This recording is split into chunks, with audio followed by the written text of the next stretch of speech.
This week in the Missouri Senate, we review some of the committee hearings that took place along with the annual veto session. Our guardian litem system is something that has been a concern for senators. Among the hearings held was one by the Missouri Senate Health and Welfare Committee.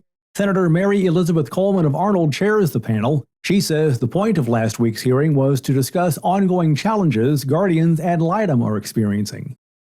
One of the very frustrating things as sitting in this seat is we hear testimony from our constituents again and again and again about how the system in their circuit isn't working, and frankly the evidence bears that out. And we also hear from GALs across the state who have dedicated their lives to try to help children. I think the purpose of this hearing is to make it clear that we hear the GALs who are working that the proposed solutions have not been according to what they would like to see happen, but it is also clear that something needs to happen because what's happening in some circuits is a systemic statutory problem.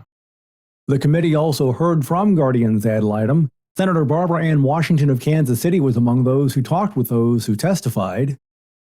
There are GALs that will go see children as young as, I don't know, I've had appointed cases where the GAL went and saw a 4-month-old just to check the status and see how the child was living with the grandmother or whatever. So that's your own personal choice. I just want to make that clear, correct? Right, because it's more than just having a conversation with the child, right? Your job is to do what's in the child's best interest. In addition, several joint committees also met. If we could get started this morning. The newly formed Joint Committee on Rural Economic Development held its first hearing on September 13th. Senator Jason Bean of Holcomb is the panel's co-chair. This committee was formed for looking at obstacles and opportunities in our rural counties, seeing things that we can identify to, once again, look at our population decline, look at things that we can do to bring industry in. So I would really challenge the committee if you have ideas or anything that we bring to the committee for ideas on how to bring our rural third-class counties economic and making them more viable. Joint Committee on Transportation Oversight is being called to order. Ben, call the roll. Senators Fitzwater. Here. In addition, the Joint Committee on Transportation Oversight held a hearing. This committee tends to meet during the week of veto session. In this case, the group gathered to get an update on upcoming construction along I-70 through Missouri, which was included in this year's state operating budget.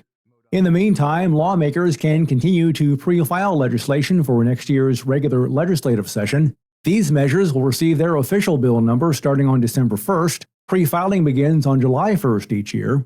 Legislation is numbered based on a senator's seniority. There are other criteria in case there are more than one senator who has been in the Missouri Senate for the same length of time.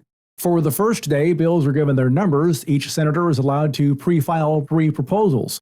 Others are allowed to follow starting after December 1st. And remember, you can follow these and other issues facing the Missouri Senate by visiting our website, senate.mo.gov. Reporting from the state capitol, I'm Dean Morgan.